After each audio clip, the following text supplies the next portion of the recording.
Good morning. Hey guys. How's everyone? I want to talk about what we're going to talk about. We are going to talk about. If you would like to chat with me, chat in the comments on whatever platform you're on.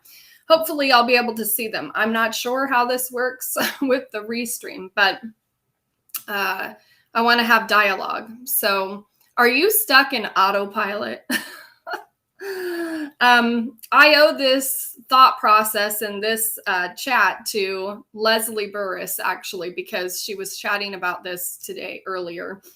And it just triggered some thought process that lines up with some other things that I was thinking about anyways. So in the description, I believe I put that how you believe dictates how you think, feel, and live. Okay, so before we get started on that chat, let's just do some announcements or some house cleaning. If you are on YouTube, please click subscribe and click the bell button if you want to get notified when new videos come up, because they're very good at notifications. So you will not miss anything if you click subscribe and you click the bell to get notified.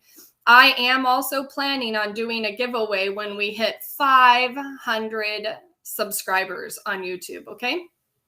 So that's just a little heads up.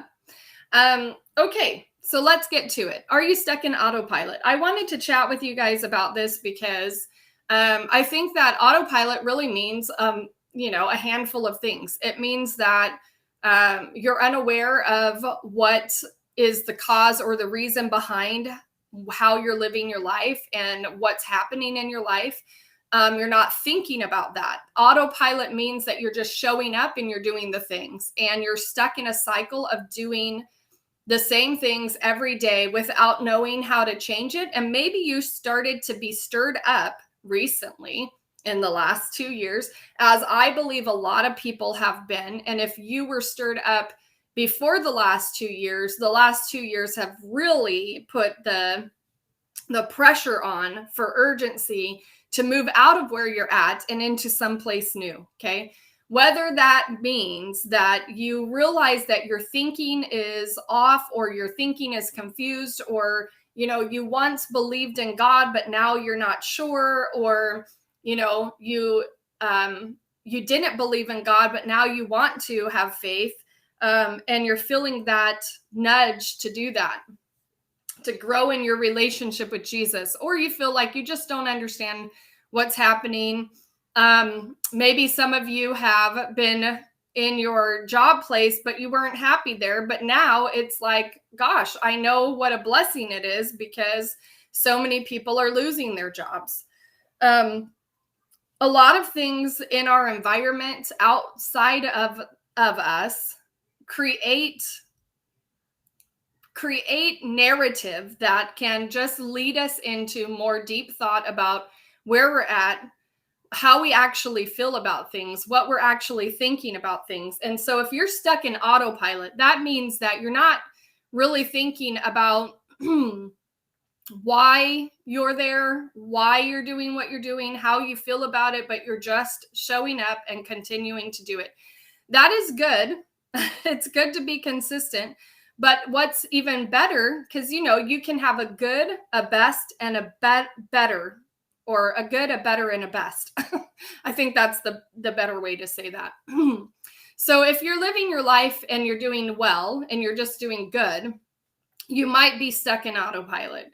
If you're living your life and you're going, hey, I have been made aware of some of the things in my environment, and I've had some thoughts about what I feel about those things. I have opinions about those things, but I'm not really sure if how I'm thinking or what I'm feeling lines up with the word, or or you're just not sure what to do with that understanding that you have, that newfound self-awareness, so to speak.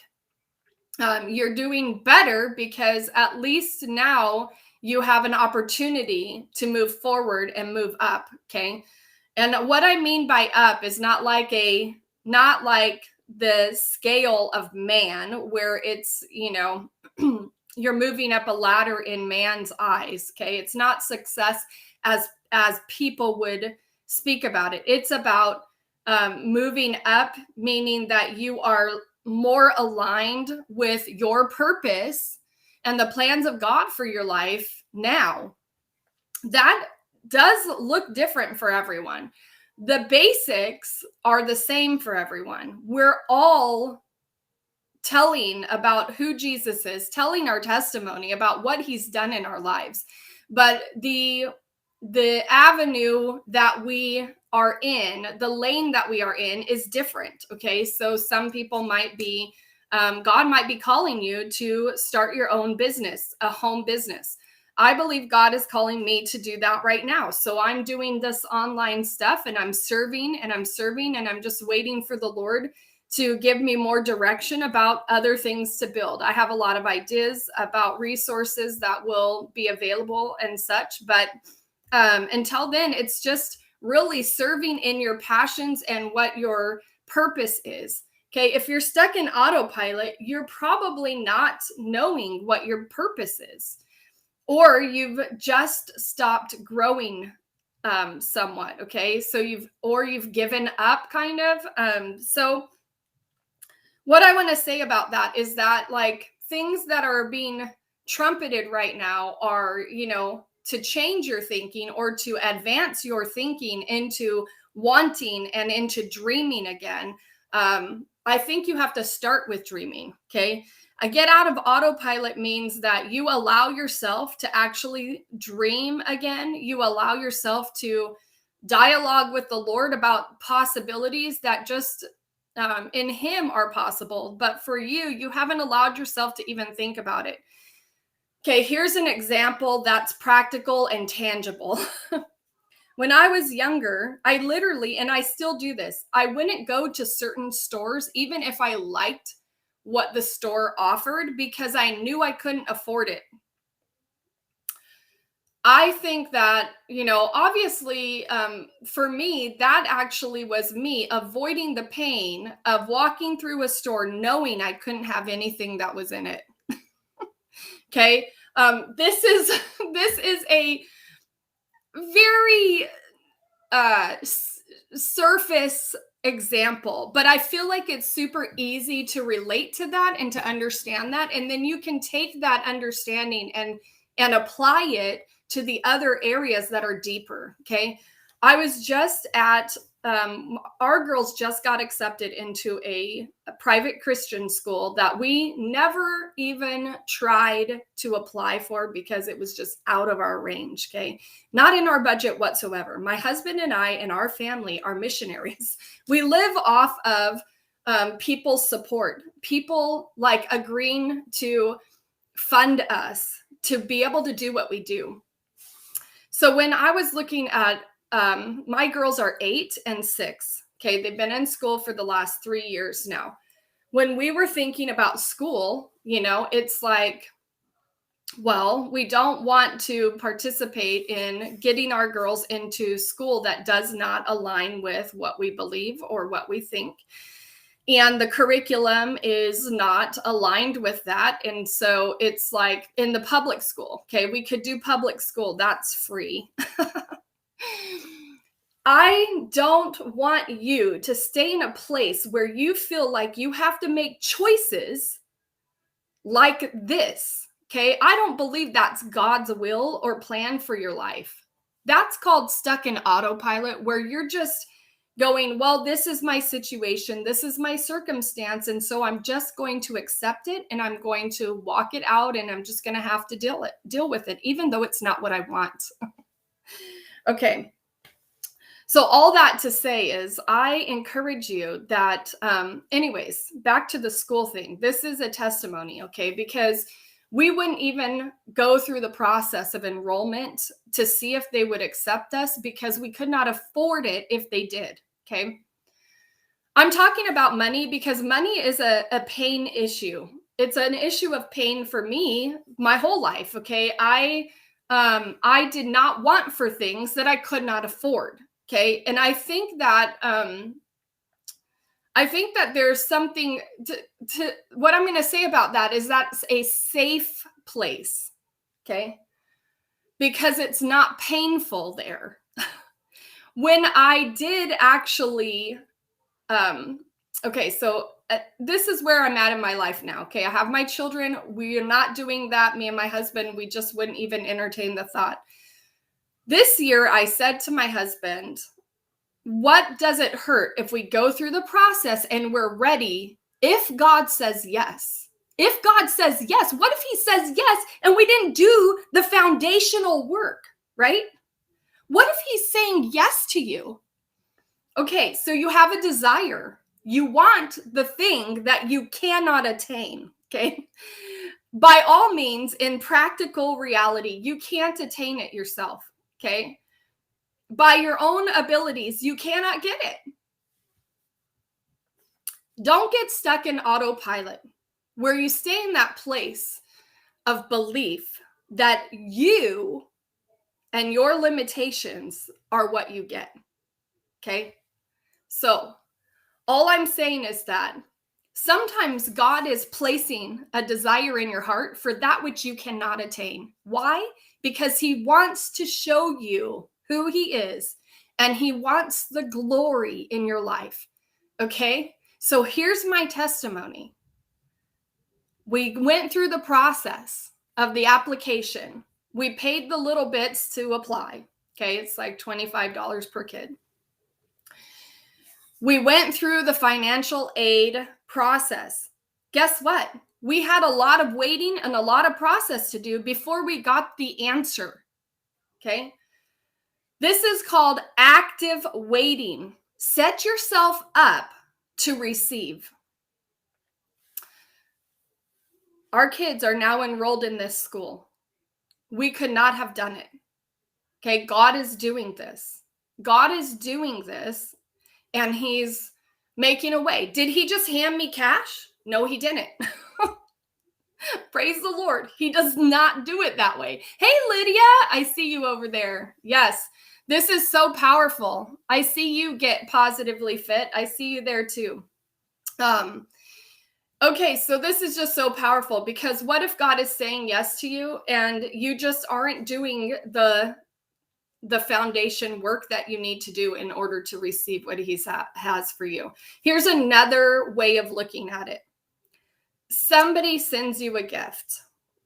Okay, this is totally understandable and seriously possible. Okay, somebody notifies you that they've sent you a gift, but you're going to have to go pick it up at the store.